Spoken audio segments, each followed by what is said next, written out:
So here we have the Hyundai i20 on a 67 plate. I'm going to start off by showing you around the outside of the car, and then we'll hop in and run through some controls on the inside. But from the outside, you can see it's a 5-door car. Let's start off inside the boot and then work our way around the rest of the car from there. So as we approach the back of the car, you can see we have reversing sensors, plenty of boot space as well, along with that 60/40 split folding rear seat, and then underneath this tray section, even more space should you need it. Okay, so we're just going to work our way back round to the front of the car, and then we'll hop in and run through some controls on the inside. Now that we've done a full circle of it though, you can see it's in excellent condition the whole way round.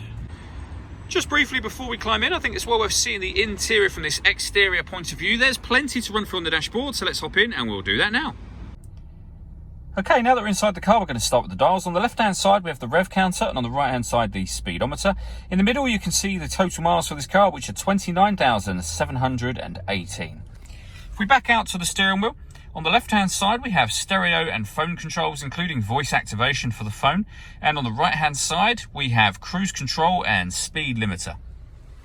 Over in the centre, we have the radio for the car. So this car's got DAB radio, also has AM and FM as well. If you want to listen to your own music, you can do that via the CD player. This car's also got auxiliary and USB inputs as well. You can pair your phone by hitting that button just there and then using the numbers that correspond with what you see written on the screen. Below that, we have the air conditioning. So you can determine what direction the air is being distributed within the car, at what speed it is being distributed inside the car, and then the temperature with this dial over here. When you're happy with those settings, that button will turn the air conditioning on and of course off again. So it's on now. That's your rear screen heat, or your rear heated screen I should say. And that one will shut the vents off to the outside of the car and recirculate the air that's currently in the car. That's a great way of heating it up or cooling it down quickly depending on the temperature that you set just there.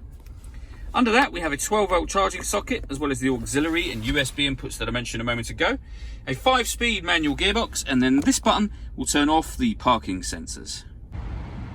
All that leaves me to say is thank you for taking the time to watch this video. If you'd like to come and see the car in person and have a test drive, please feel free to call any of our MJA sites. We'd love to hear from you soon.